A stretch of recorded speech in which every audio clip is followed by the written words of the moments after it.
everyone! Welcome to another episode of Drinking with Dana and the scary Dutch angle that I didn't intend. Uh, this is what happens when I go out to get electrolysis done and end up like getting home half an hour before the show starts. I don't get a chance to check everything. Hi!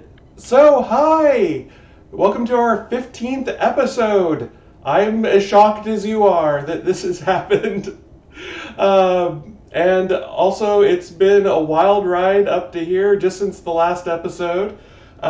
Just to let you know a little bit about what's going on. First of all, thank you all for being here. Especially thank you, Winter Vespers, for subscribing for 3 months, which is, I think, the maximum amount of time someone could be subscribed to the channel. Thank you very much. Appreciate your support. Also, Ska, good to see you there. Tanya Marie, good to see you too. She says she's watching commercials. Dang it. I thought I'd killed that. I will get back to work fixing it. Unfortunately, I have not been able to devote as much time to fixing things on the stream as I had wished. Morning Wind, hi, hello. I'm glad to see you. And Tanya Marie is now actually here with us. Good. I have not been able to do as much as I would have hoped in the last month since the last episode, and that is unfortunately because I came down with COVID I'm guessing I got infected on the 16th of February, and I was testing positive up until like 5 days ago, and it didn't seem like a really good idea to try out a bunch of new cocktails when I was not feeling really well. I'm still, I'm getting back, I'm testing negative. That's the good part. Let's see. Winter Vesper says, oops. It was an oops on my part. Let's see. Sorry, something just came across my screen. I don't know what it was. Winter Vesper says it's frozen for me. Is anyone else frozen? Are we having... It's back now. Froze for a minute. Okay. Hopefully, if my wife, Lori, is watching, she is not downloading a bunch of stuff. Okay. So, Lori actually got, one reason why Lori's not here and you can't hear her right now is that she got COVID probably 2 days after I did, and it lasted a lot longer for her. As far as we know, she's still testing positive. Fortunately, because I was probably the one who gave it to her, we don't have to isolate from each other, but I'm still being very careful about where I go. I checked with the doctor. I'm apparently not infectious, but I'm still washing everything very carefully and stuff. And she's now in the chat, and Lori just says that she has a yucky immune system. Yeah, anything except stomach ailments, anything I get, she gets about 10 times worse. Stomach ailments, for some reason, I will catch, and they will just flatten me for about a week. Anyway, so that happened. Also in the middle of that, I lost a filling, which is basically like half a tooth. And when they put the temporary in about half a week ago, they used some sort of material that tastes faintly of cloves. So if I mention that something we're tasting tonight tastes faintly of cloves, treat that with a grain of salt, because I don't think anything in here has any cloves in it. But so that's what's been going on with me. Other than that, things are still kind of trucking along. So unfortunately, because I was sick, I wasn't able to do as much research and as much advanced preparation as I had hoped to get in that break there. But I've got some ideas for at least 1 or 2 more shows, and I'm going to try and sneak in a Dana Reviews things, do part 2 on the canned cocktails, because everyone seemed to like that. So I will be. I'll let you know. I think I'm going to do another drinking with Dana in 2 weeks, and then I'll probably do the Dana reviews 2 weeks after that. But we'll see what's going on. I still have not gotten my surgery scheduled. In theory, it'll happen in May sometime, but I don't even know about that anymore. It's on the calendar somewhen. Um, and frankly, right now, I would like a drink. So we are going to make tonight, first of all, a Kentucky Buck. Now, this is something I just discovered recently. I was looking for spring drinks, and you may notice a theme with tonight's show. It's a little bit on the spring side of things because, frankly, these last couple of months of winter have not been fantastic. I'm ready for spring and a little sun and to get back out in the garden and that kind of thing. So I figured I'd force it along with some spring-themed drinks and lemon bars, which I always think of as being sort of spring-like. So, very little on the history of this. It was created in 2008 by Eric Castro while working at a bar called Bourbon and Branch in San Francisco. He then took it on to, apparently didn't catch on. It was on a menu of spring drinks. It didn't catch on. So he took it to his own bars when he opened them, which I didn't write down. But if you ever hear of Eric Castro, I believe he's in Illinois now, in Chicago, but I'm not positive on that. Don't quote me on that. Anyway, Winter Vesper says, it might as well be spring. And yes, that is my opinion as well. Although I'm guessing that's a reference which I'm not catching. Sorry, I had electrolysis, which ended at about 4:30, and then I had to drive through traffic home, and so I'm still a little bit about where are we, what are we doing now? And Tanya Marie says, lemon bars. Yes, lemon bars are a favorite around this house. Anyway, the drink is a Kentucky Buck. As I've said before on the show, a buck is just a drink that has citrus and ginger beer in it. Technically, a Moscow Mule is a buck. That sort of thing. Morning Wind, Winter Vesper says that was a musical reference, and Morning Wind hums along with her. Scott says that she's glad I'm okay. Thank you very much. I appreciate that. We're hoping Lori heals up sometime soon and we can put this all behind us. But please, out there, wear your masks. The pandemic is not over no matter what anyone says. Be careful. This was, I was incredibly careful for 3 years. And then we were taking our trip. And in the airport, I thought it was a big, wide open space, so it would be good enough. And I let my guard down for 1 minute, and that's when I got it.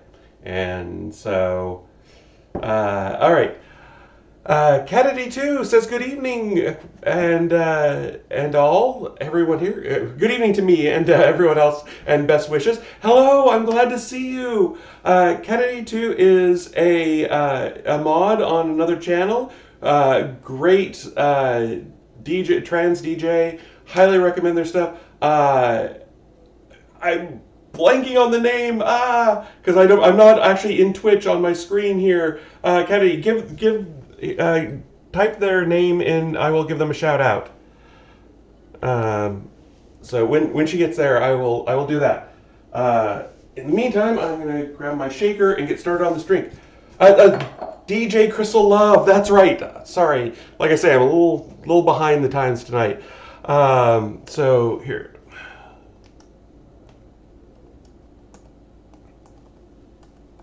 I am.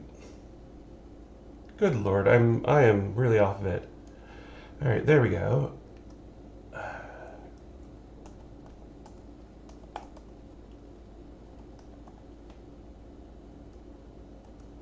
There we go. And yes. So yeah, no, definitely check out DJ Crystal Love's sets. Incredible trans DJ. Just very, very good vibes there.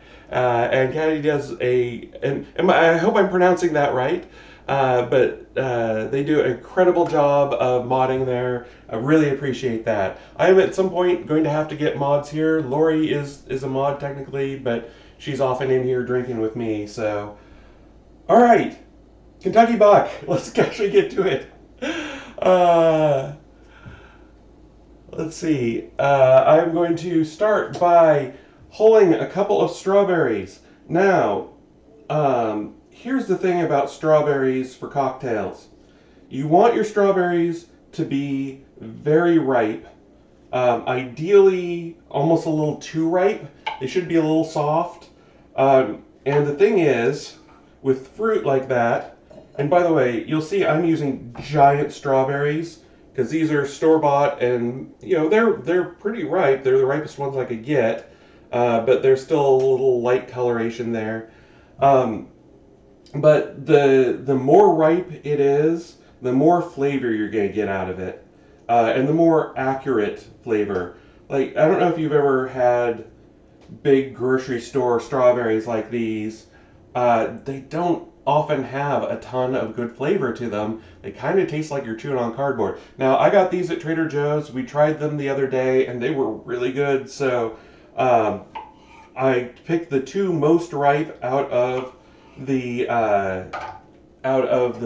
container, and then and chose those. I'm sorry, I just realized that I do not have my muddler here, and I do not know where it ended up.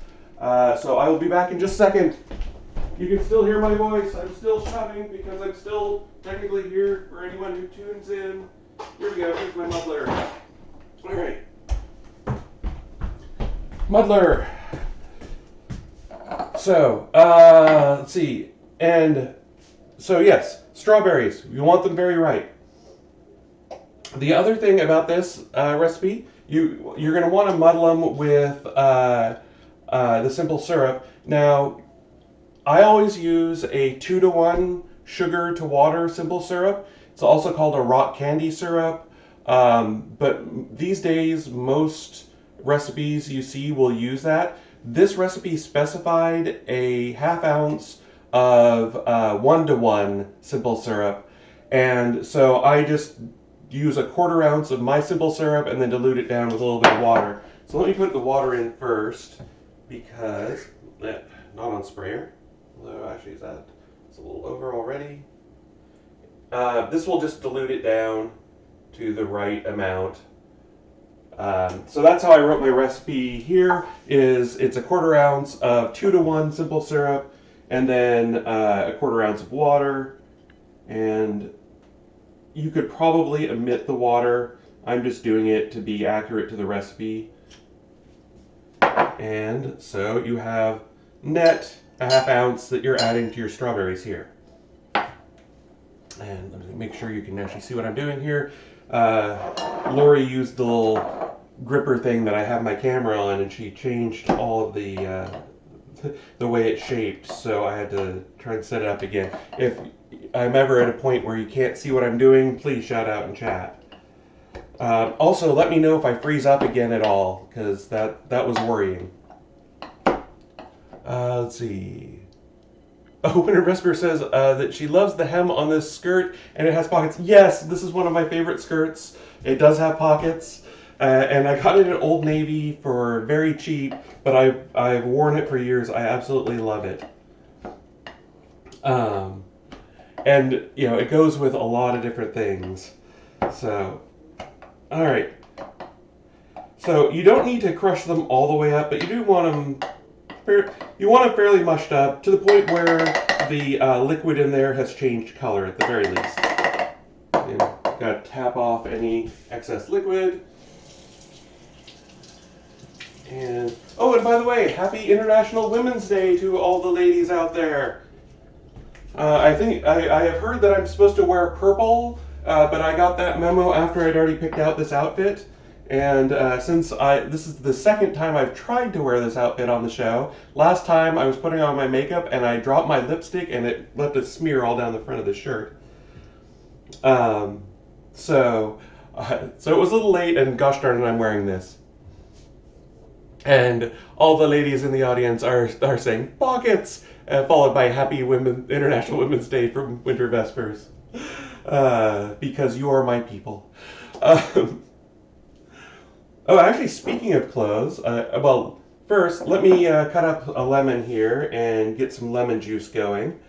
Um, I had a notion the other day, and I have started to put together a merch store for the show, and I'm of two minds about it right now, so I'm going to kind of poll the folks in the audience. This is a very dull knife.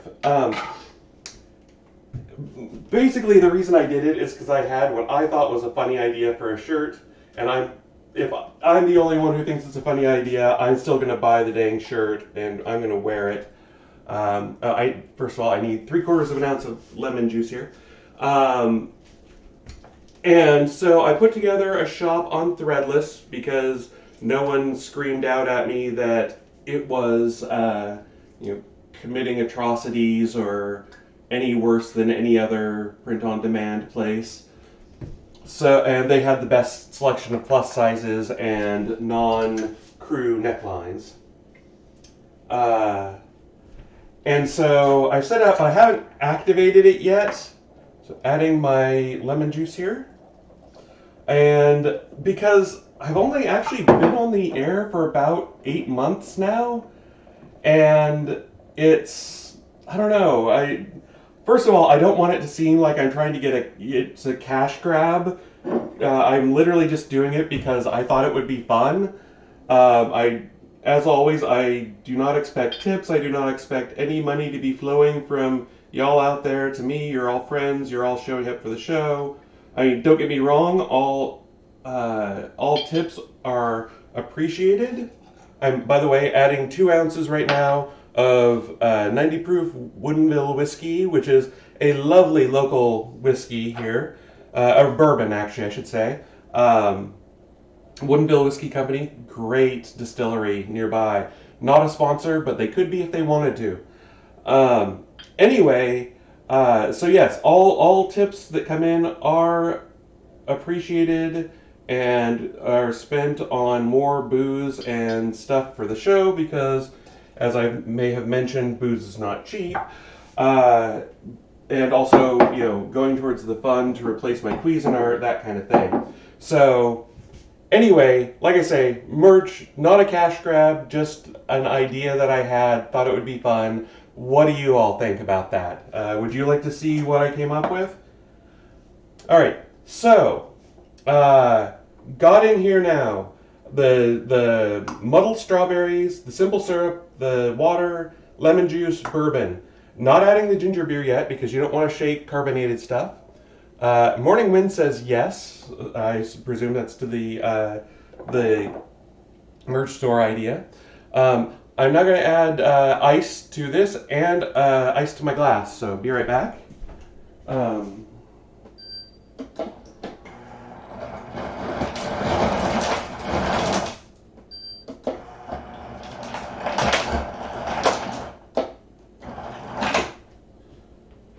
And then that's probably a little much there. All right, so you'll notice the original recipe said to fill it all the way to the top with ice, and I'm just filling it about halfway because when I filled it all the way, this is a skinny, narrow little glass. I didn't have room for the ginger beer afterwards. So, all right, so I'm gonna take this up.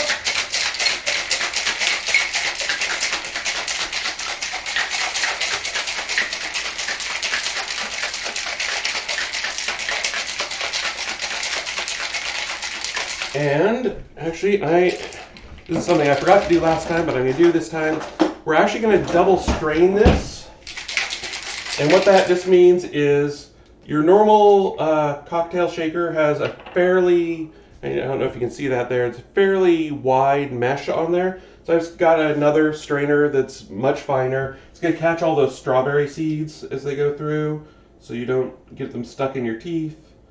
The only problem is that strawberries tend to have a lot of pectin in them, which means it does not strain quickly even through this mesh. I have this problem actually when I'm making strawberry liqueurs, and I forgot to do it last time, and of course now it's coming back to bite me that I haven't actually done this before, double strained it. But it's catching out all those pieces of strawberry. Normally when I double strain it's not a big a deal, but today it's decided to be, because I am on camera. So the other problem with this is because there is so much fruit in there, it's going to clog up the holes on the other strainer as well, so you have to kind of shake it back and forth and all that to get everything out. And you can see it's just being a pain in the butt.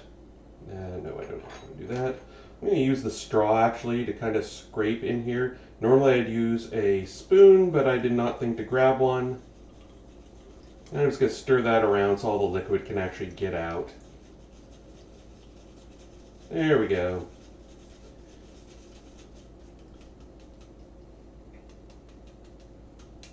Alright. So, and of course, I managed to, let's see, here we are.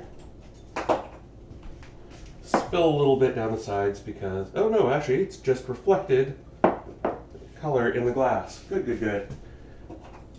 Alright, so to this mix we're going to add 3 ounces of ginger beer. I'm using Bedford's ginger beer, not a sponsor, but they could be if they wanted. And that's just because that was what was handy. It's a good ginger beer, I like it. I normally go for the diet just because I don't need the extra calories and I don't taste much of a difference. But this time they were out of the Bedford's diet at the store, so I just got the regular. And I'm going to measure this out. I could probably just top it up and it would be fine. But for science, we'll actually measure it out. I'm going to lose a little carbonation that way, but I can live with that. And did I actually get the ice just right? There we go. All right, and then add my straw that I used to stir it up earlier, probably adding in all of the strawberry bits. And that is our drink. Let me put this on the camera here so you can see. Camera, there we go. Oh. It's done this to me again. Hold on a second. This is a picture from earlier. So there's that, and that, and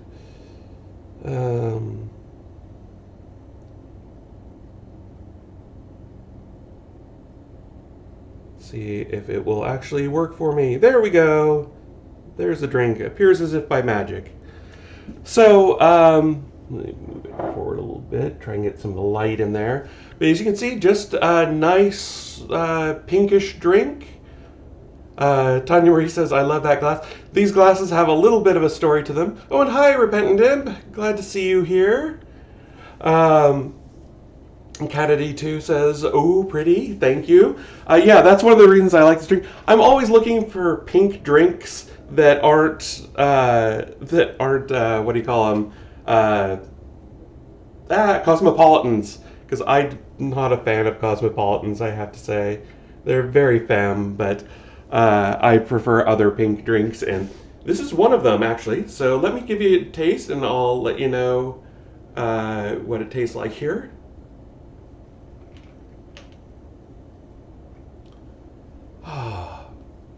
The first taste is, I'm not gonna lie, of ginger and bourbon, and then the strawberry notes start coming in, and it's this floral, fruity aftertaste. And I want to say, you can taste the bourbon in those first notes, and it's not really, it's not overpowering bourbon. It's just, there is clearly bourbon in here, and you can taste it, and you can taste the interesting notes in the bourbon.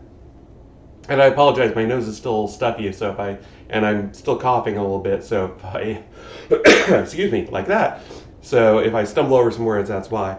not because I'm bad at talking. Yes, Lori's talking about the glasses. So Winter Vesper says, "I want glasses like that," and Lori indicates that the girl on there is from the Gibson girl is a Gibson girl, and well, she actually did the quote from Wikipedia, which is the Gibson girl was a personification of the feminine ideal of physical attractiveness as portrayed by the pen and ink illustrations of artist Charles Dana Gibson during a 20-year period that spanned the late 19th and early 20th centuries in the United States. So the glasses themselves, Lori got, and I have some half-size versions of these too, which are also really nice. Or I should say we do, because Lori asked for them for Christmas and my parents got them for her. But the problem was that a lot of the big glasses like this broke on the way during shipment. And so he ended up with twice as many of the little ones, which we rarely use, and this amount of, a normal amount of the big ones, which we use more often. Well, I say we use them more often. The only issue with them is that they don't go in the dishwasher. So they get broken out for special things like cocktails and that. They're not everyday use. So, anyway, back to the drink. There is a really nice effervescence to it. And actually, as it mixes together a little bit more, you get even more of that almost tart fruitiness. The simple syrup balances out the strawberry, the tartness of the strawberry, but that it's still present. It's not overpoweringly tart, but the tartness is still there. And of course, there's lemon juice in here too, which the lemon juice will also help keep that color nice and bright pink. Although the bourbon and the ginger ale are both kind of brownish, so it's not as bright a pink as one might hope. But I think on a sunny day it would be perfectly pink enough. So. And the other thing is, it's very refreshing. It's, it's clear there's bourbon in there, but it's not like you don't get any burning or anything from the alcohol. It's almost like drinking a soda, which means, because there are 2 ounces of bourbon in there, and in this case 90 proof bourbon, that can be a little on the dangerous side, because I could just sit here and drink this all the way down, and then it would be a really interesting show. So that is the Kentucky Buck, and it was, like I say, something I discovered last week and really liked, and so I want to share it with all of you. I hope you give this a try and enjoy it. Trader Joe's, at least around us, had strawberries on sale, and that's where I got these, and that's kind of what gave me the idea for trying this out. Oh, and I didn't even hear. Not too late. Supposed to put the garnish on of a split strawberry on the side. So that's how it should have looked. But, oh well. Next time I will remember to do that. All right. Let's move on to the food, which is the lemon bars, or lemon squares. I always call them lemon bars, but they're actually lemon squares. And they are from the Betty Crocker cookie book, which I have waxed poetically about before. Literally the book that I learned to cook from. Can't recommend it enough. And these lemon squares are a favorite around here. Now, I do have to clean up a little bit and grab a couple of things. So, how's everyone out there doing? Are you all having a good winter, better than ours? Or are you also ready for it to be spring now? We're up in the Pacific Northwest, so it's basically going to be rain and drizzle at least through May. I know Ska's even more north than we are, so she's dealing with a lot of snow. Lori says, I would rather go into a lemon bar than a lemon square. Fair enough. Let's see. Yeah, Lori will be entertaining you while I put things together for the next thing here. I'm going to put the rest of the ginger beer over here. Should I put it over here? Okay. So let's see. Okay. So I am going to use the Cuisinart for this, which, you know, they didn't have when they wrote the book. So I'm going to futz with it a little bit, but it'll be fine. Start off with, and I know I haven't fully cleaned up yet. I probably should. Here, put that over there. We're going to start off with a cup of flour. Normally I have all of these measuring things out, but like I say, I'm running a little behind tonight. So you get to see that there are actually drawers in my kitchen. Oh no, heaven forfend. Alright, and also that I'm going to make a big mess getting the flour out here. Now, in theory, I should probably put an apron on for measuring all this stuff out, but I'm wearing a white shirt, so you're not going to see the flour on it anyway. So, that is a handy housewife tip. If you're wearing white, you won't have flour on your shirt. Or no one will see the flour on your shirt. Alright. Winter Vespers has snow in New England. Alright. Just a little bit, or are you having to dig out cars and such? Around here, we usually get like a dusting, and then it goes away the next day. So, all right, half a cup of butter, which is 1 stick of butter. Not gonna use this. Put that away. Get out a knife, and we're gonna cut up 1 stick of butter. Go in there. I tend to, when I'm cutting these up, cut it down the middle and then just cut it into slabs, toss it in there, just because I think that makes it combine a little bit better, but, you know, your mileage may vary. You may not think you have to. I probably don't have to do this either, but I don't know. It seems to keep there from being big chunks of butter and things.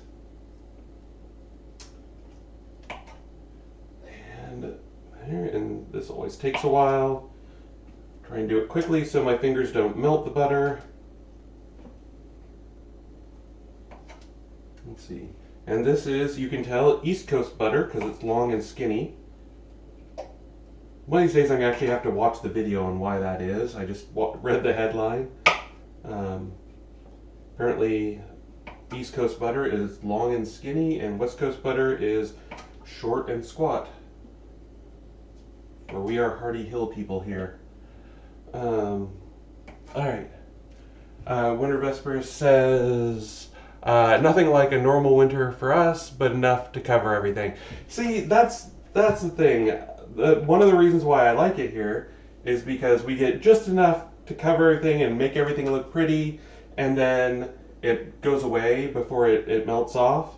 Now, in places like New England, I assume, I've never actually been there, it's, you know, I assume you get enough constant refreshing that it never gets dirty and nasty looking. So, just washing some of the butter off my fingers so I don't leave smears on everything. One thing I can say about lemon squares and other baked goods, sweet, you know, cookies and that kind of thing, having them with cocktails, is that it can be very easy to mismatch the sweetness. By the way, I'm going to add a 1/4 cup of powdered sugar to this. It could be really easy to mismatch the sweetness and have a, have the drink be sweeter than the thing you're eating, and that makes it taste off, or have the thing you're eating, more commonly, the thing you're eating is going to be way sweeter than your drink, and it's going to make your drink not taste right.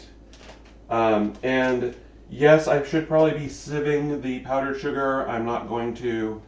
It probably means I'm going to be a little bit off on the measurement. I've never had a complaint about that. So you want, the problem I'm having though is that the bag doesn't stay open. And you don't want powdered sugar spewing all over your kitchen. All right, I'll just wash the cutting board. Because, oh, come on. No need to be shy just because everyone's watching. Yeah, and of course now I am spilling this over there. All right, so, to be honest, it's roughly a quarter cup, and that's fine for this. You really don't taste that much sweetness in this, which is the crust of that goes under the lemon bars.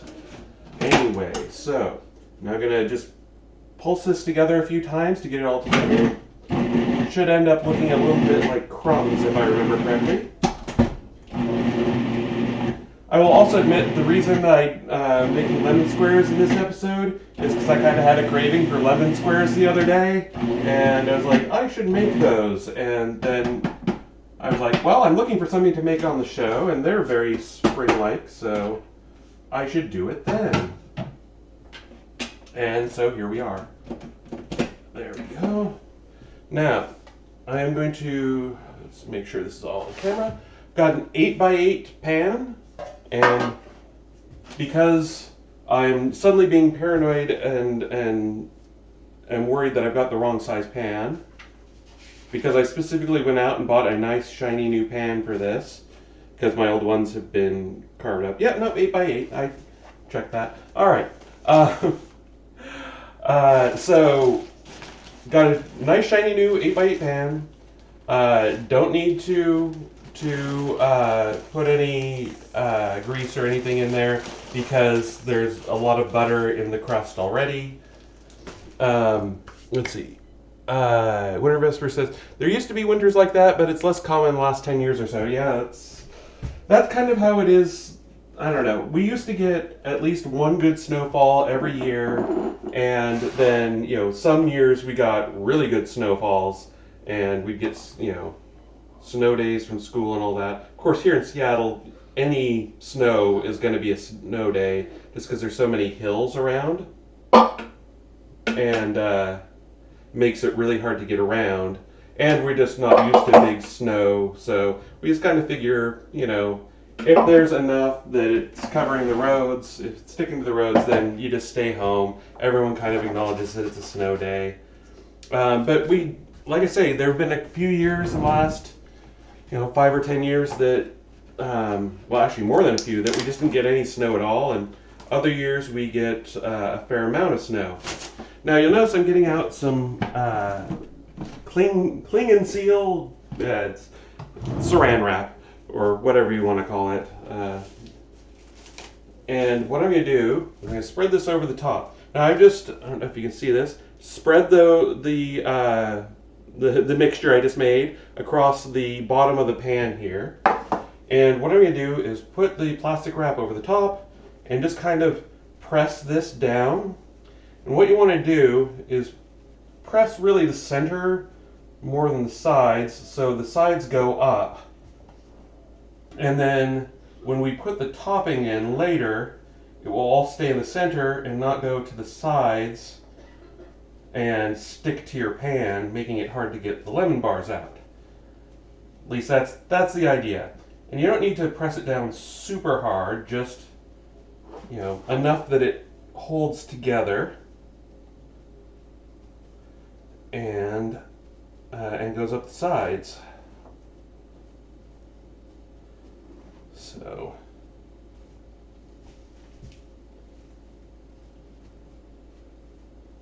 all right. So now we are going to take this, and I'll kind of show you. I don't know if you're going to be able to see how it goes up the sides like that, and how I pressed it down. So we're going to stick it in my preheated oven, preheated to 350 degrees. And I believe we have this in here for 20 minutes. Yes, 20 minutes. And I'm actually remembering to set the timer this time. So that's personal growth. And now, stop, take a drink on our cocktail. All right. So, um, still such a good cocktail. I don't know if it's my nose clogging and unclogging or what, but some sips taste more like the bourbon and ginger, and some taste more like the strawberry. So I suspect that my tasting notes are a little off this week. I'm sorry about that. Only so much I can do. So because I'm a very, very lazy homemaker, I am going to do this with my Cuisinart, which is just give it a quick cleaning with a paper towel just to kind of dust it off, because I don't want to have to do full wash on it, and all the ingredients are going into the same place anyway. And because now we're going to make the filling, topping, filling, the lemon part of the lemon squares. Always be careful when working with Cuisinart blades, they are very sharp. And by the way, I use Cuisinart and food processor interchangeably. Obviously, there are other brands. It's just something I picked up from my mom because Cuisinarts were kind of the first ones out there, and she got one, and thereafter all food processors were Cuisinarts, and that stuck in my head. All right. So again, just brushing this out. No big deal if there's a little bit left in there. All right.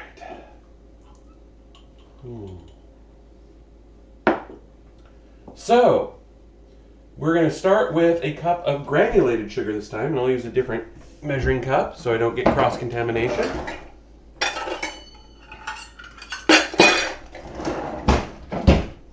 Alright.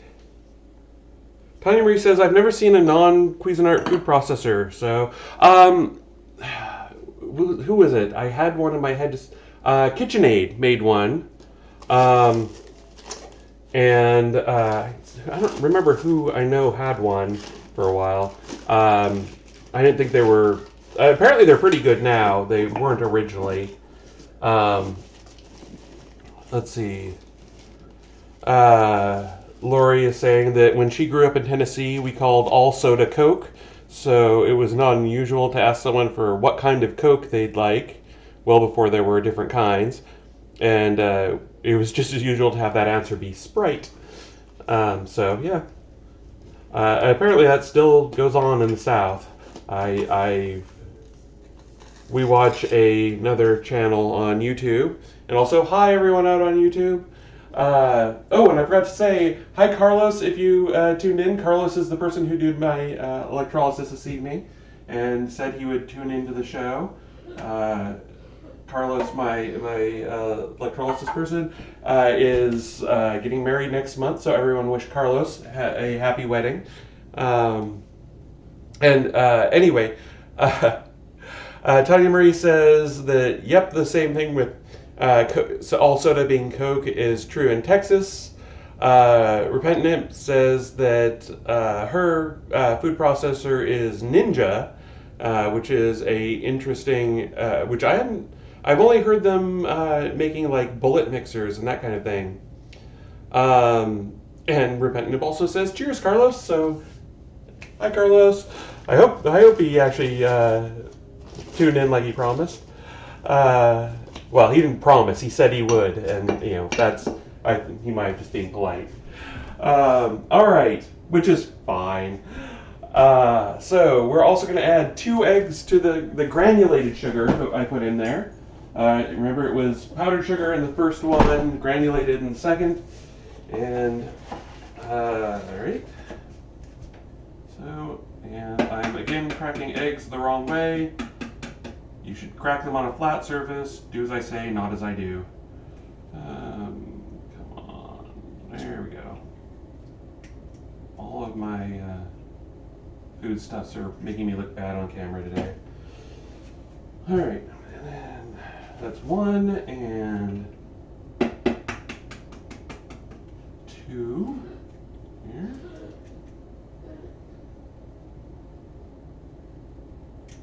I write these notes for myself, and I'm always, and I even brought the books in and everything. I'm always worried that I'm going to use I've written something down wrong or transcribed something backwards, and I'm going to end up with completely unusable stuff at the end of it. Hasn't happened yet, but I'm due. All right, let's see. Winter Vesper says in Boston, a lot of the older folks would say tonic instead of soda because Moxie was marketed as good for your health. Interesting. I'd never heard that one before. Repentant Imp says Ninja makes truly awesome blenders. Mine has 4 vertical blades. Wow. There are attachments for turning the base into a food processor. Oh, interesting. That's actually pretty handy for saving counter space. Which it looks like I've got a lot, but it's just all in one place, which I will talk about in a second. I'm going to add a 1/4 teaspoon of salt to my food processor. So when we bought this house, they had just remodeled everything, and they made some very good and some very interesting choices, and it's up to you to decide which is which. But one of the things that I absolutely adore is they made this nice long countertop where normally there'd be a sink here so you could look out the window. They just made it into one long unbroken countertop, and that has been the absolute best thing for cooking and keeping a kitchen. It is my favorite. All right, so now adding teaspoon of baking powder, and yes, I know I went out of order there, sorry. And I always have to check 3 or 4 times that it's actually baking powder, not baking soda that it's calling for, and that I haven't grabbed the right thing, because I don't want to screw that up, because they are different.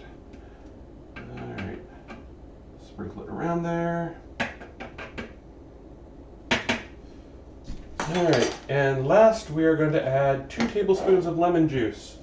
And I'm going to do that by squeezing out the other half of that lemon that we used earlier. I'll just put it in this container that had the strawberries in it.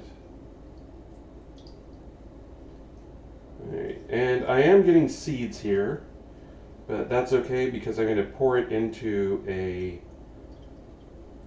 measuring spoon, and it will, I'll be able to filter that out, hopefully.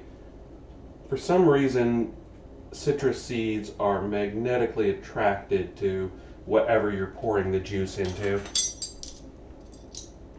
Alright, so hopefully I've got enough here.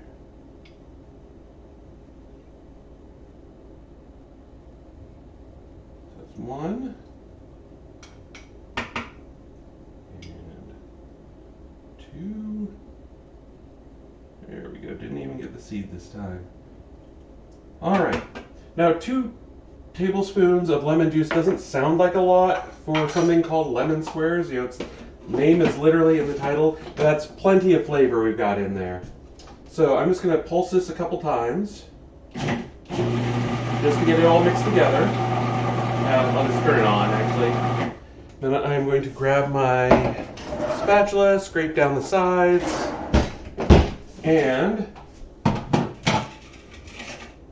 the thing is, once this is all done, or once the crust is all cooked, we will just pour this over the top. You can hear that grinding sound. That's just the sugar on the sides there that hasn't dissolved yet. I'm not sure it absolutely will all dissolve in the lemon juice and the eggs that we have there, but it will, get at least a little bit more, especially when it gets heated up. All right, and it's another 10 minutes before the crust comes out, so we're just going to leave that for right now. And that's actually something I was a little bit worried about with this recipe, because once the crust comes out, we pour that in, and then we bake it for another 20 to 25 minutes, which I figure is about the right amount of time for, making the next drink. but I don't want to get to that before I even put that in the oven. Um, so, so I'm gonna vamp for the next 10. No, I'm not gonna do that. Um, as much as I love talking with you all, I'm gonna clean things up a little bit at the very least. Um, maybe I'll make a bonus cocktail in here. Um, I do have to say, Ogre, who's usually with us tonight, he and his lovely wife Mickey suggested another cocktail that I'm adding on to my Dana's Never Tried list before, and that is what was it? It was something. I think it was whiskey and claret, or it was. It's apparently Queen Victoria's favorite drink. Uh, uh, Shoot, now I've lost it. It was something in claret. Um, Anyway, it sounded interesting. I'm gonna do some research on that and figure out if it is good later. I've got a list of potential shows that I'm thinking about doing, and one of them is the Dana's Never Tried It Before episode.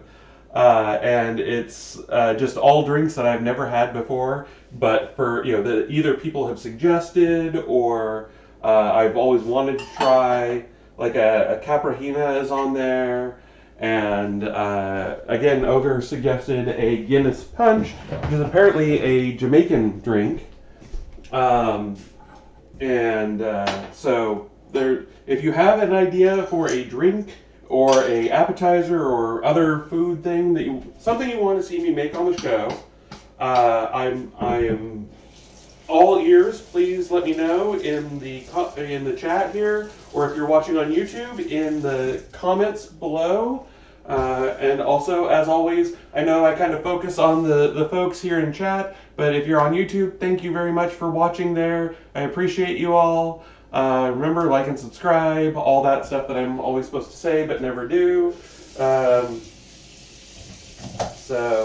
Yeah, it's kind of funny. I was looking. We were at last check getting close to 100 followers here on Twitch, and I'm still at like 31 or 32 over on YouTube. So, which is, I know a lot of other people have said that they are the opposite. So, I don't know. Maybe I just do better on Twitch because I have all you lovely people to chat with. But that's just the way things are. And my voice is all over the place today. Sorry about that. I'm going to blame COVID for that. Apparently, one of the symptoms, and you can quote me on this, one of the symptoms of COVID is dropping your voice down about an octave. Let's see. Repetnim says, Queen Victoria's favorite drink was a tipple, which is made of whiskey and claret. Okay, yeah, that's right. It was whiskey and claret. Okay, good. Yeah, I will have to give that some research, and because apparently they read about it in a book on Queen Victoria, and which is interesting. But the author tried it and said it was surprisingly good, because you wouldn't think those two things would go well together. But Ska says Dubonnet and gin. That's interesting. I have not had Dubonnet in probably 30 or 35 years, and don't do the math on that. Lori says that I know my voice sounds amazing and I have COVID. Yeah, Lori has a beautiful, sexy voice when she is ill. Hers is a lot more Kathleen Turner, whereas mine's aiming for Kathleen Turner but missed. I think I've said before that Kathleen Turner is one of my voice role models, along with Lauren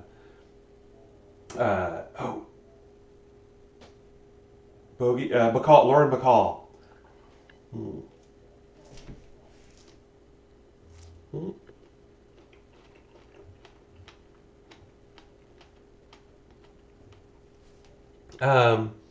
Queen Elizabeth II liked Dubonnet and gin. And no idea what Fubonnet is? Oh, Dubonnet. Yes, Dubonnet is an aperitif, if I remember correctly. I want to say it was really big in the 80s. Um, and then it just kind of disappeared. I haven't heard about it in a while. Um, and so hopefully you can still get it. But yeah, no, it's an, as I recall, just kind of a nice, sort of Swedish, um, almost like, I want to say it's like, if I'm remembering correctly, like a less fruity sangria, almost less sweet, less fruity sangria, but still not bitter like a lot of aperitifs you get these days, um, which may be why it fell out of fashion. Um, Putnam says, auto mistake is. uh, yes, auto carrot will be the end of us all. All right. So while I'm waiting for these another 3 minutes, I'm going to start talking a bit about the next drink because it's got a long and complicated history and is kind of me breaking a rule. So let's talk about that. Um, so let's go ahead and switch over to drink number 2, which is the Pina Colada. Now, speaking of 70s and 80s and such, um, so I have a rule on this show that I don't do tiki drinks. Well, rather, I'm not planning on doing tiki drinks until basically until I have a whole episode where I sort of lay out the manifesto about why tiki drinks are problematic and why I, as a middle-aged white lady, am probably the last person on earth to tell you that it's okay to separate the art from the artist and all of that with tiki drinks. Um, so, Lydia Hooray says, no rules. There are rules? Yeah, this is a personal thing. It's because tiki drinks have a history of basically exploiting it's kind of a colonial artifact, kind of a exotification of a population and traditionally not wealthy, oppressed population. It's got all sorts of just bad colonial vibes to it. And so, but on the other hand, they made a lot of good drinks in the tiki era, and there's a part of me that really likes that art. I'm never gonna not like Shag's art, for example. Shag being an artist who did a lot of tiki and a lot of other 60s style art. Um, I'm always gonna like going to Trader Sam's at Disneyland because it is an amazing tiki bar that does incredibly good drinks. But I don't feel like I should promote that because it is not my place to do so. And I kind of feel like if I did, I'd be part of the problem. So when I started looking at the Pina Colada, one of the first things I saw was that it's really questionable who actually invented the pina colada, or at least that's what the first place I saw said. There are a lot of people who've claimed to do it, and the first person who's attributed with inventing the pina colada is actually a pirate from the 1800s. I'm sorry, the early 1800s, named Cofresi. Roberto Cofresi. And he gave his crew members a drink that contained pineapple juice, coconut milk, and rum. And that's pretty dang close to the ingredients on a pina colada. If you substitute in coconut cream for coconut milk, you're kind of there. Oh, gotta pause for a second in my story and get out the crust here. And try not to burn myself here. Let me grab the other one here. You can see the crust has started to pull away from the sides. It is browned and lovely, and I am going to hit pulse on here one more time, and of course spew the topping all over the inside of my food processor. So I want to get all that out.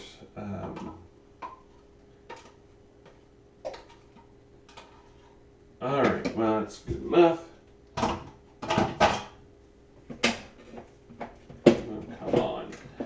All right, so we're just going to literally pour that over the top. Like I say, if at all possible, you want to avoid it going over the sides of the crust. In my experience, that is almost impossible to do, but try and avoid it as much as possible because it will form a cement between your crust and the side of the pan, which is impossible then to break. I'm going to pull out the... I'm making a mess tonight. I'm pulling out the blade here just to get it all the stuff off.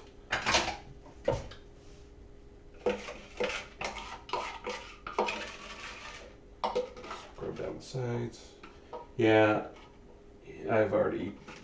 it's already done. Oh well, it's gonna still taste great even if it kind of doesn't come out as neatly as one would like. And that's the thing, it doesn't have to be perfect. We all strive for perfection, but the great thing about baking is if it's not exactly perfect 100%, it's still most likely going to be tasty. At least with cookies and that kind of thing. As you can tell, I'm not a baker because I'm not saying everything needs to be exactly perfect. Because in baking, oftentimes it's probably better to have everything exactly perfect. All right, so this is going to go back in the oven for another 20 minutes, and then we will see how it looks. All right, Roberto Confessi, pirate, could arguably be said to be the person who invented the Pina Colada. But another person, there is a recipe for a Pina Colada included in the 1930s Savoy cocktail book by Harry Craddock. I don't know, he didn't apparently credit anyone with inventing it. I couldn't track down that recipe. There is a copy of the 1930s Savoy cocktail book on my Amazon wish list if anyone wants to send that over, but in the meantime I wasn't able to figure out how close that was to an actual modern day Pina Colada. So fast forward to the 1950s. And well, actually a little bit before then, there was a hotelier named, and I should have written this down, where is it? It's Hilton, is the guy's name, and I completely blanked on his first name. But basically, Hilton went around basically building hotels in all sorts of places that people might want to go, obviously. But he started going to places that people wouldn't really be that familiar with, like Puerto Rico or, other Caribbean islands and such. And his hotel sort of became a bastion of Americanism in these strange and foreign lands to Americans. In that they would be oftentimes 10-story tall buildings that were surrounded by 1-story huts and things like that. Let's see. Winterfesper says the image of a pirate crew ordering pina coladas is my happy thought for the day. And yes, that absolutely. Carl Hilton, I believe, is the name. All right. Anyway, he goes around and he builds these, bastions of Americanism out in the middle, of places with fantastic beaches, or but basically in exotic lands, as Americans back then would have thought of them. Take that as you will. And his place in Cairo was where you would go for, a little bit of Americana. And the general idea, he often said that at least the people there would rather be carrying your bags than working for, pennies, working out in the hot sun and all of that. Again, take that for what it's worth. And for example, there was also a Gideon Bible in every drawer, in every room of his hotels, and later on a copy of his autobiography, which apparently was not really well written. So a lot of people were like, "Geez, this guy should work for the State Department because he's just spreading, American values against the commies, everywhere he goes." And it turns out he was actually working for the State Department, or at least coordinating with them, and in where he's picking his hotels. And so places like Cuba and other places where the communists were starting to be interested, he would put up one of his hotels and say, look at all this great stuff that America can do. And meanwhile, Americans would go there and have a nice resort vacation and interact with the natives, as it were. And I feel dirty talking about all of this. So that's kind of the background. Now, he had a hotel in Puerto Rico called the Caribbean Hilton. And there was a bar in the Caribbean Hilton where a person named Ramon Monchito was his nickname, Marino, invented the Pina Colada in 1954. And actually, I'm going to back up a little bit on that because Trader Vic himself, Vic Bergeron, is a world traveler around this time, and was happened to be in Puerto Rico, and he said, in any place large enough to call itself a business, they would have this machine, and they would stick in a pineapple into this machine, and out would come the freshest, best tasting pineapple juice you ever tasted. It was just amazing. Got all the pulp out of it, just pure pineapple juice, and they would just plunk this thing into this machine, and then they had another machine next to it that just made shaved ice, and you get shaved ice and pineapple juice, and that was called a Pina Frida. But if you wanted your Pina Frida without ice, then that was a Pina Colada, which literally just translates to strained pineapple.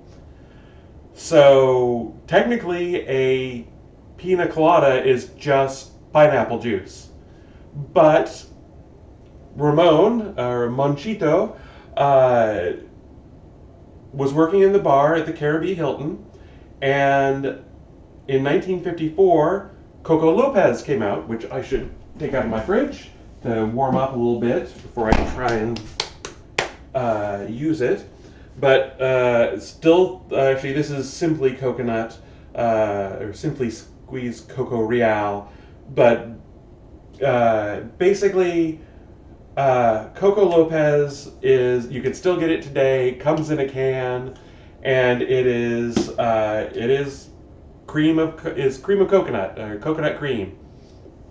And the reason why this is incredibly important is that a lot of people saying, well, Scala's saying R in the background, and Lydia posted a pride pirate flag, which, yay. Anyway, the reason why Coco Lopez coming out is important, and actually, hold on just 1 second here. The reason it's important is because coconut cream is a bugger to make. So I'm going to show you a quick trick here. If your Coco Lopez or basically your coconut cream has been in the fridge, because that's where you store it so it doesn't go bad, it solidifies. It becomes really thick and almost impossible to use. So what I do is I get the water running, get it nice and hot, and then get a plastic cup like this one. And unfortunately, the cup I used to use just cracked the other day. This is a barbecue place's it's supposed to be a big yellow cup, but it's a big pink cup because girls. Anyway, so get your hot water as full as, or as hot as you can. And you take your cup, top side up actually, this case, and you stick it in there, and you end up with a hot water bath that will transfer heat to your coconut cream faster than just sitting it out in the air. All right. So, coconut cream, pain to make. You literally have to grind up coconut and feed it through like a nut milk bag or some very fine sieve to get it through. And then you mix it with coconut milk and some sugar, and it's just time consuming and really annoying. So bartenders, who were the ones who had to make it, would use it sparingly. But then when you could just get it in a can, and it was just as good as the stuff that you made yourself, or at least nearly as good, then you could use a ton of that stuff. So, and of course, Hilton, being a brilliant businessman, saw the opportunity. He's like, sure, I want my bartender staff to work less. A happy bartender is is good for business. So they're going to be kinder to their crowd and all that. So he bought a bunch of this, just bought it by the caseload, and they used it by the caseload. So that's why the Pina Colada is possible, is because of this coconut cream. Let's see, and so we are in the hotel, or the Caribbean Hilton in the bar. It becomes a hit because Puerto Rico is so close to the U.S. U.S. stars travel there, and of course they have this bartender who became a star. He is, by the way, credited with the invention of the Pina Colada, in spite of everything that happened before, to the point where in 1978, Puerto Rico proclaimed the cocktail to be its official drink and proclaimed him to be the inventor. So, yeah, most people claim he invented it, despite everything else. But anyway, stars were coming and seeing this star bartender and such. John Wayne was one of the people who loved them. Joan Crawford declared that, and I love this quote, Joan Crawford declared that drinking a pina colada was better than slapping Betty Davis in the face. So there's that. Now, the problem, these days, cocktail snobs kind of turn their nose up at the pina colada because it's kitschy and it's kind of, not very complex. It doesn't have any sour note to it to balance everything out. There is no bitter in it whatsoever. But I think they're fine. I think they're not my go-to drink, but I like them, and they are a classic drink. I mean, there's songs about them, which all of you are now singing in your head what that song is from the 70s. And I'm not going to say it out loud for fear if you've escaped, good luck. Please keep that. And Tanya Marino says, "Damn you." Sorry. It was inescapable. You knew it was going to happen.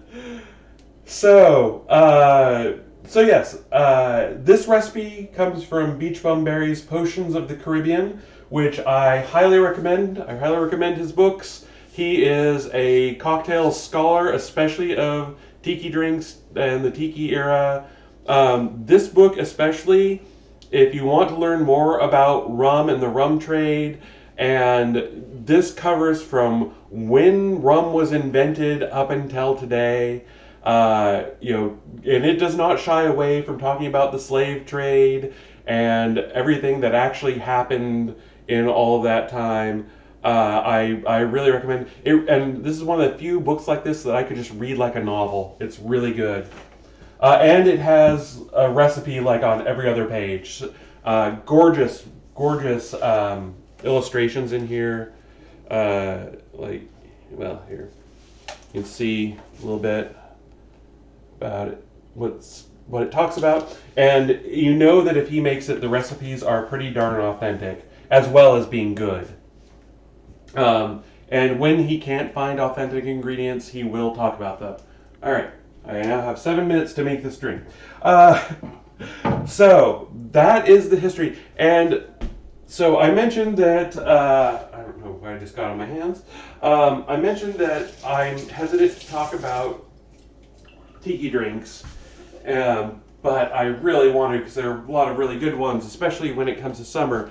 So my sort of compromise is what I just did, is I'm trying to give you the history, warts and all, behind the drinks, and explain why, or not explain why it's okay to drink them, but explain what you're drinking and the history behind it, and sort of dispel that exoticization of the drink, and it's like, and say, no, there were real people who led real lives who did this for their reasons, and this bartender created something that's great, and we can appreciate that, but we shouldn't appreciate it as the fairy story behind it. We should appreciate the real story behind it, because, like I said, there are real people there.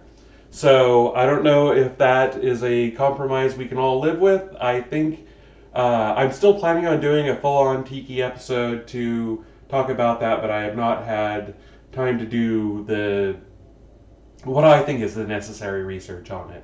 So until then, I hope this will be a good compromise. So Tanya Marie also added to her "damn you, con," which, fair enough. Lori says, speaking of rules, Dana and I have a rule that if you have an earworm song stuck in your head, you're not to tell the other person what it is. So at least one person has to hear it on repeat on the brain. And Winter Vesper says, Morning and I have the same rule. Morning Wind says, we need at least one semi-sane person in the house. Yeah, I'm not sure we're going to get that here, but we try. I will tell you the secret to getting an earworm out of your head. You have to replace it with another earworm, or you have to sing that song to the either listen to or sing that song to completion. And since no one knows all the lyrics to all the words, or to all the songs, I'm just gonna say the song I always use to get earworms out of my head is "Enter Sandman." For some reason, everyone knows it. It's good enough to stick like an earworm for about 5 minutes, and then it goes away. So if you know the song "Enter Sandman" by Metallica, give that a try and see if it'll rinse the other song, which I won't name, out of your head. All right. So I've done a lot talking about pina coladas. Let's make one. First thing we're going to do is add an ounce of our coconut cream, which I'm going to take out of the hot water bath. It now sounds nicely loosened up. And as you can see, I am going to do the full tiki treatment to this. I've already got some things here for it. So add an ounce of the coconut cream. You want to shake your coconut cream up really well, or it will separate out. And even warmed up, it is still really viscous stuff. So here, just a second, pour that in. And I tend to pour it in first because it clings to the sides of the glass, of the measuring glass. So everything else is going to wash out the traces of it. Also, because I make drinks for myself, I'm just going to use my pinky to rinse that out. If you're making these for guests, obviously use a spatula or something else to get that out. But I'm making this for me or for Lori, and she doesn't mind, as long as I have clean hands. And also she usually doesn't know. Sorry, honey. All right. Uh, let's see. Kennedy2 says, yes, lol, Enter Sandman. Yes, confirmation. It is a good song to get earworms out. All right, so I'm going to add another ounce of heavy cream to this. And that may sound strange to you. And it sounded strange to me at first, too. And again, I'm going to use my pinky to clean this out. I should wait to wash my hand. So when doing this, I don't know if you remember the last time I used a blender on the show. I ended up with stuff leaking out right and left, and it was just a mess. And if this was a better show, here's where I'd show you a clip from that episode. But I'm not that kind of person. So I was looking for a shaken one. Next step is 6 ounces of pineapple juice. And hopefully I have the one. Forgot to check this. Yes, I do. All right. So I wanted to do a shaken pina colada because I figured that would be closer to the original pirate version. And it called for 2 ounces of coconut cream in it. And let me tell you, that's a lot of coconut. That is a lot of coconut. So you want to use the heavy cream. All right, for pineapple juice, normally I use little cans of Dole pineapple juice, which are conveniently 6 ounces, so just perfect size for this. But I was at Trader Joe's anyway to get the strawberries, and they have amazingly good pineapple juice.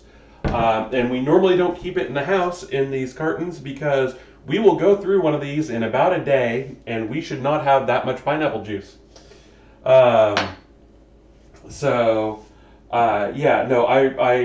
love Trader Joe's pineapple juice. Again, not a sponsor, but could be if they wanted to.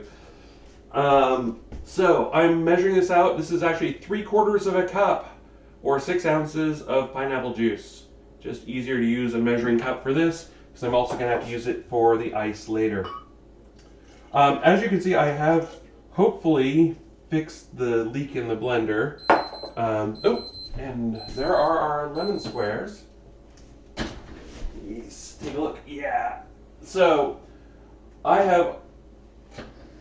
these are arguably a little on the done side, even though I just put it in for 20 minutes at the right temperature. You can see they're all browned there, and that's just because there's an egg custard on top. You could probably put these in for a little bit less time and have it be less browned on top.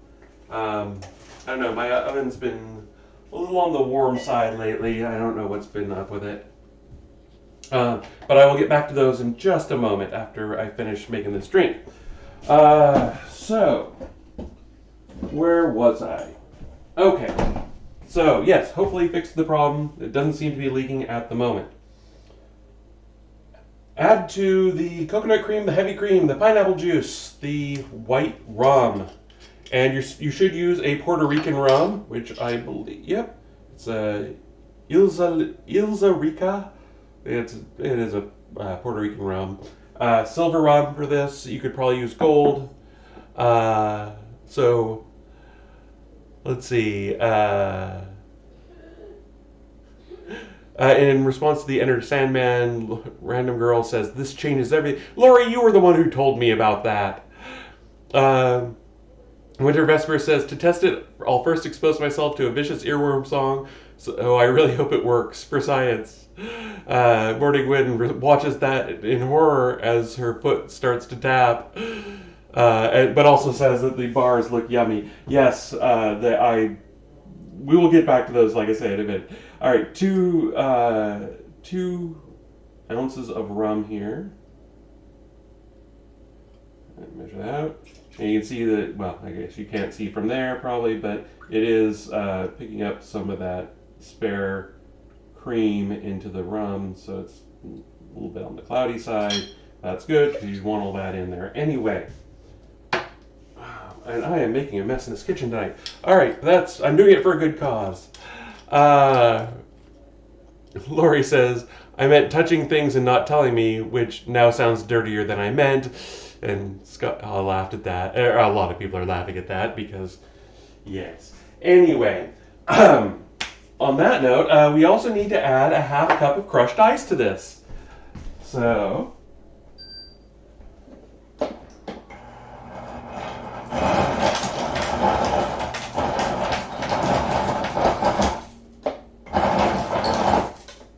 and I don't know about your crushed ice maker, and this is a little bit over. I'm actually going to pick out some of the bigger chunks of crushed ice in here to try and get it back down to a half cup, but also because, I don't know about your blender, but mine does not handle does not grind up big chunks of ice.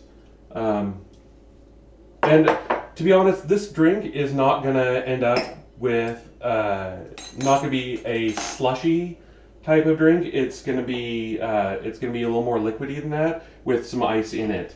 If you had really fine crushed ice, you might get a more of a I don't know how to say slurpee, but a slushy type drink. But so I'm going to turn this on. It's going to get real loud for a few seconds. I apologize. Cover your ears. And I'm going to turn it on high for about 15 seconds. So.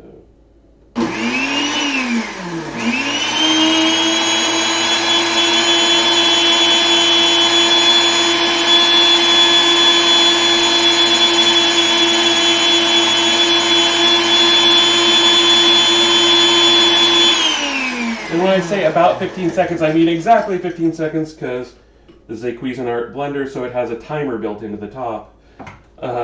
Because, of course it does.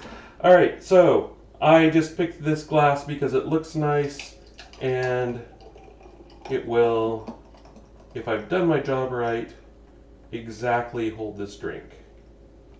Which I didn't know the first time I tried this.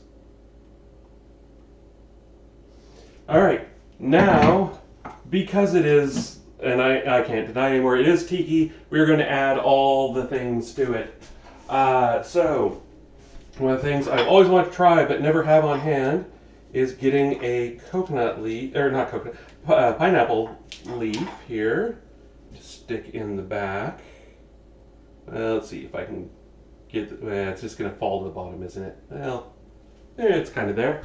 Alright, and I have really good maraschino cherries I make, but it's tiki. You need the neon colored ones from the grocery store. But, of course, you do have to have the paper umbrella. That is tradition. And by the way, I don't know if I've mentioned this, but one thing I've learned is that apparently back in the pre-prohibition days, you know, if you think, oh, it's just, you know, a dirty, a drink in a dirty glass from a rough bar. No, actually, it is back then they had all sorts of garnishes for their drinks. That was just the way it was. If you got a drink without a garnish, you were, that was fighting words there. Let's see, there we go. So, and all right, now I'm probably gonna overflow it a little bit. Well, yeah, I won't stick in the pinwheel there, but and then you do, however, need a straw for this drink. And what? Want to get it on the camera here? Let's see.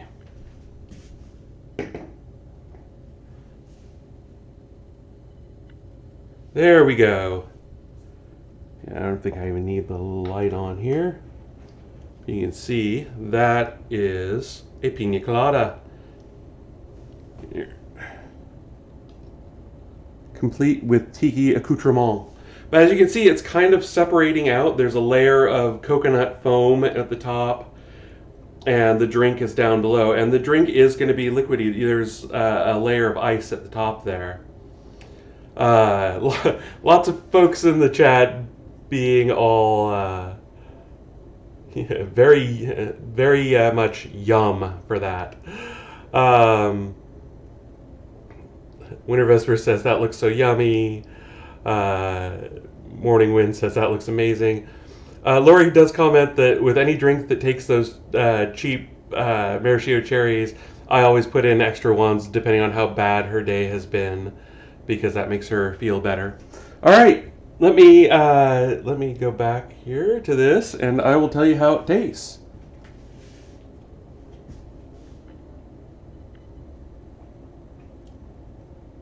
It tastes like pineapple and coconut and love. I'm not gonna lie, it is a good drink. Um, And I argue with any snobs who says, "Oh, there's no sour." There is some tartness from that pineapple juice. It is definitely present. It is definitely there. Because I and I think using a good class of pineapple juice here really makes a difference. Um, it's because I used the stuff in the can earlier, and it was not as bright and as refreshing as this is. It was a little more cloying, and it didn't. I don't know. Somehow it didn't cut through that coconut and the cream. This pineapple juice really does. Um, yeah, it's. I mean, again, there's no complexity to it. There's no evolution to it. You don't taste the rum at all. Don't use your good rum on this. Use something that you don't mind using. But you're just getting the fruit juice, and it's you take a sip and you're laying on a beach in Hawaii or Puerto Rico apparently. You're laying on the beach on a sunny day, and it's a cute waitress has just brought you this drink, and it is perfect. Um, it is it's a drink for a sunny day, or any day you want to feel like a sunny day. Um, and I think it's been kind of unfairly maligned because there are a lot of bad pina coladas out there, and that's the thing with a lot of these tiki drinks. A lot of them have a bad reputation. Mm. Because there are so many bad ones out there. The Mai Tai is kind of one of my prototypical tiki drinks, and I have had ones on quality levels from sublime to well nigh undrinkable. There are, most, touristy places think if you're ordering a Mai Tai, you're ordering it to get drunk. And so they fill it with a lot of cheap booze, and the same is true for just about anything. Like a pina colada, some figures, oh, they ordered a pina colada, they don't know what they're talking about, they've just heard the song, or, oh, that sounds like it's fun. Um, and so they'll use cheap ingredients and, not put time and attention into it. And to be fair, a lot of bartenders don't have time to spend doing all this stuff that I do here. Um, but if you make it for yourself and you take the time and care and get decent ingredients, and they don't even have to be the best, just decent ingredients. None of this was very expensive. It's just stuff I got at the store. Um, I think it is better than the reputation. And to be honest, the pina colada has a decent, well, all right, oh, except amongst cocktail snobs, it has a not bad reputation. Whereas Repentant Imp says it tastes pretty. Yes, it does taste pretty. That is exactly the right way to phrase that. And Winter Vesper says, but is it better than slapping Betty Davis? I've never slapped Betty Davis, and so I can't really say. I will say that Jeff Barry here did comment after that line that he would rather slap Joan Crawford and have a pina colada. So, I think that taste will vary on that one. I So I will say this thick layer of foam at the top, you're not going to get drinking through a straw. In my opinion, that's kind of, probably for the best. It is a very thick foam, like thicker than whipped cream foam. Um, and, well, there is some pineapple in with the coconut there, but it does not taste as good as the liquid underneath, which is why I highly recommend using a straw for this. That the sipping the nectar underneath is what you want to go for there. Oh, and the lemon bars. So these actually probably need to cool a lot more to set up, but I've got to try them on the show, so we will do what we can here. So now I showed you the top of this, and it is brown. And now it puffed up quite a bit when I took it out of the oven, when it was in the oven. When I took it out, it kind of collapsed back down. What I'm going to do with this, and again, this is still molten hot there, and so it's not going to be set. Normally I'd wait like half an hour to let it really set up nice and firm, but we don't have that kind of time. I don't want to keep you all hostage here, so I'm just going to cut this, and I'm going to cut it 9 by 9, or well, I'm sorry, 3 by 3, not 9 by 9. That would be tiny. And you want to use a dull knife and try not to drag it across the bottom, because that will chew up the surface of your pan, and then you'll have to, like me, go out and buy a new pan. All right. So look. Tastes delightful. All right. Now, because I did not get the walls of my cookies high enough, or my crust high enough, it has, you won't be able to see it on camera, but it has kind of fused to the pan in a couple places. If you see that happening, you can, while it's still warm, go around the edges and just kind of break that up a little bit, and it will be easier to get it out later,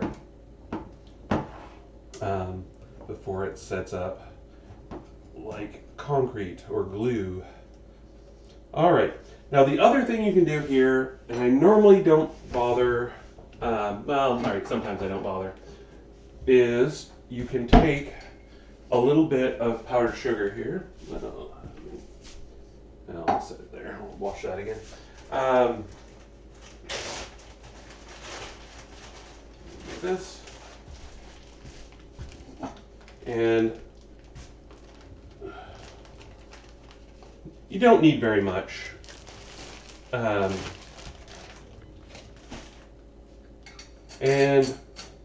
just sprinkle it across top. And actually, I'm not even going to use the grinder. I'm just going to sprinkle it like that. I actually am not that fond of this sifter.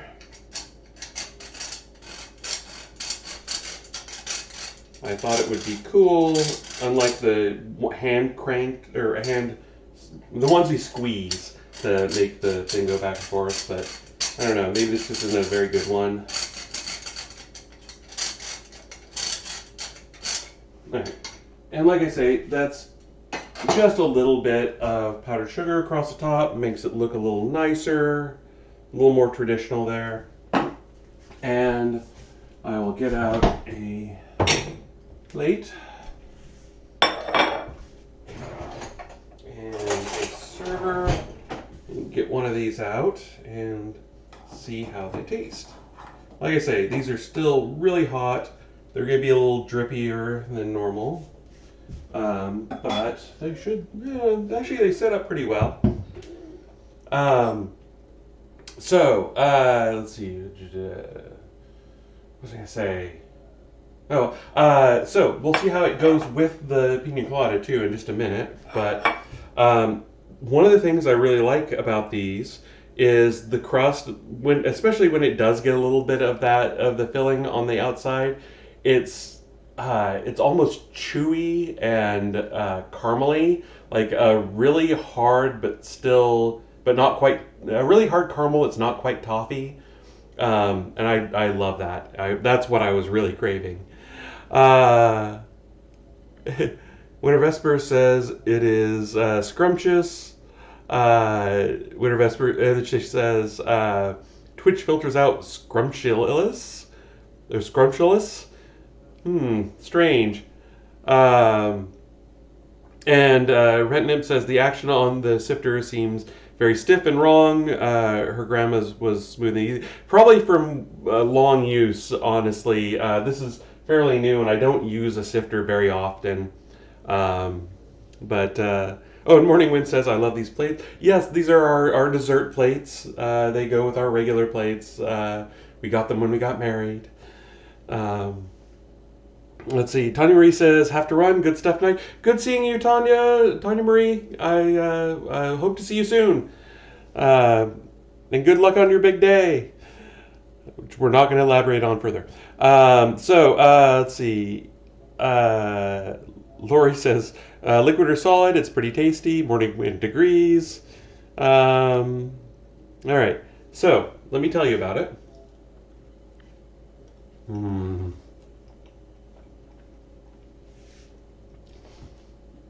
So the crust is fairly light on these. It's not like a full-on biscuit. It's not like pie crust. Is I think the best way to put it. It is crumbly, a bit like a very soft cookie. And of course, there's tons of lemon flavor in the filling. These are a delight. I love them. Now let me have a sip of the pina colada go with them.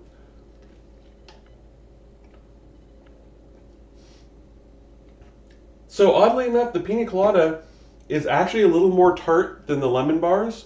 And it may be that I put the extra sugar on these, but they go well enough together. Now that I've tried it, I think that the buck might have actually been a little bit better because it had that the ginger and the bourbon flavors to kind of mix with the tartness of the strawberry, and then you'd have the tartness of the strawberry go with the tartness of the lemon. Here, I may have mistriangulated a bit. Let me try it again here.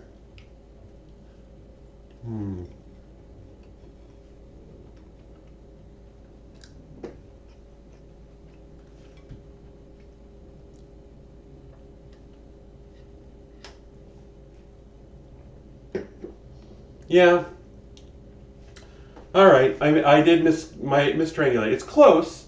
Certainly you know if you did have the two together, you would not double over in agony. But it does make the pina colada taste a little more bitter than it probably should, a little less sweet than it actually is.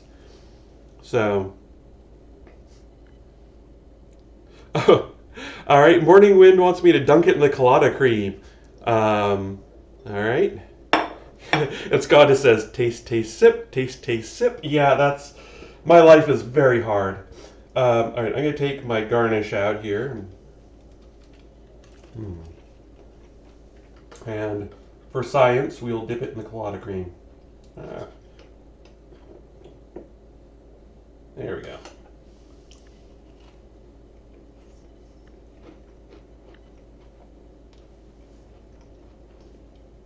Morning Wind, you are a genius.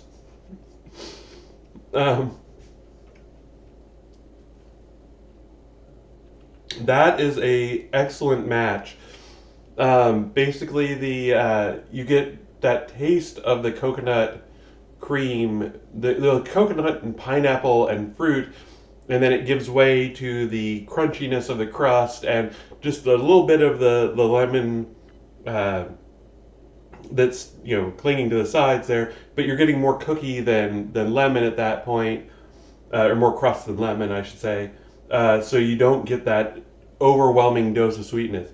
So yes, I would say eat the center of the bar and then dip the crust in the pina colada foam and Morning Wind, you are a treasure and a joy. And I am grateful to have you in the chat of this show. All right. And before, now I will say all of these things tonight are very sweet. And so, before I have too much in the way of sweet, I'm going to let you go and have my dinner. And I just want to say thank you all for being here. I really appreciate it. I really appreciate you putting up with me and my hijinks. Please check out, there's a bunch of old episodes if you've missed any up on YouTube. Um, you know, if you're watching on YouTube, thank you very much. We do the live shows. I do my best to make them happen every other Wednesday, and so this is the 8th. The show will go up on YouTube on Friday at 12:01 a.m. And this has been great. 15 episodes so far, and still going strong. Again, let me know what you think about the merch store idea. Like I say, it'll probably go up anyway, just because I want to make one of the shirts for myself. Let's see. And again, I apologize. I'm mispronouncing this because actually, after having a couple cocktails, I'm not pronouncing it the same way as I started. Kennedy 2, thank you. It says thank you for the awesome show. Thank you for being here. I really appreciate it. Tell everyone I send my regards over there. Morning Wind says we love this. Thank you. Enjoy dinner and feel better. Thank you. I am much on the mend. Hopefully Lori feels better soon. She's the one who has to go to an actual job every day. I'm just a housewife. And Nib says good night Dana. Good night Lori. Thank you all for being here. Oh yes. Winter Vespers reminds me. Yes, you should definitely check out DJ Crystal Love. Because they're awesome. Yes, let me do that shout out again in case anyone. Actually, that's a good point. Maybe I should check to see. Unfortunately, Winter Vespers, you can't do links right now. But because you're not a mod, I can make you a mod if you wanted. But let me see if there's anyone we can raid to here. Let's see. Transverse is doing some stuff. Let's raid over to Transverse. That's actually something I need to talk about. I actually have done a recording for the Transverse for the next season of All on the Table. I hope enough people are here to hear this. All on the Table is the Transverse's tabletop role-playing and board gaming and so on segments. They happen on Saturdays and Sundays, I believe.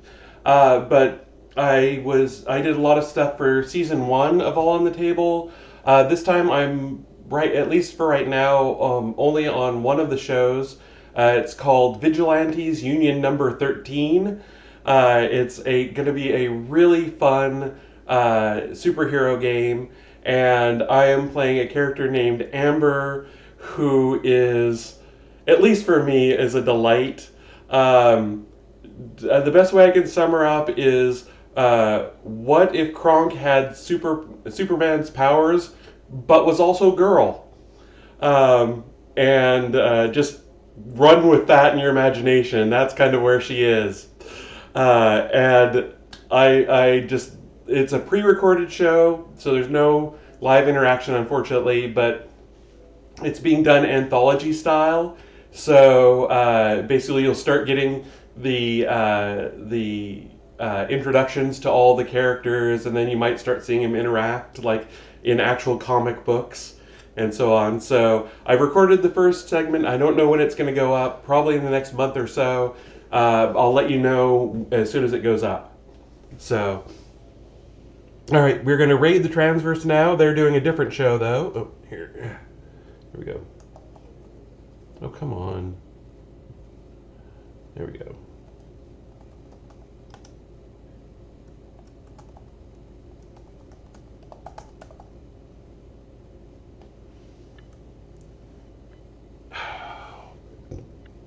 It is.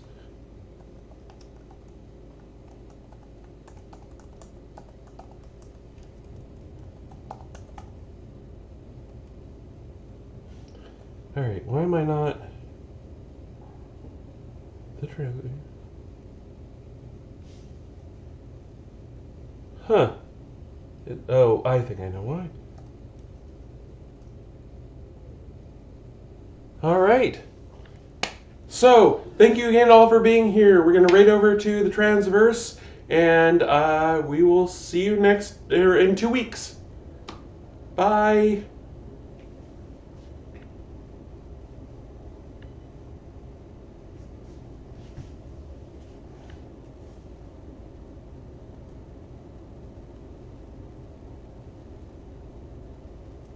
That's supposed to be.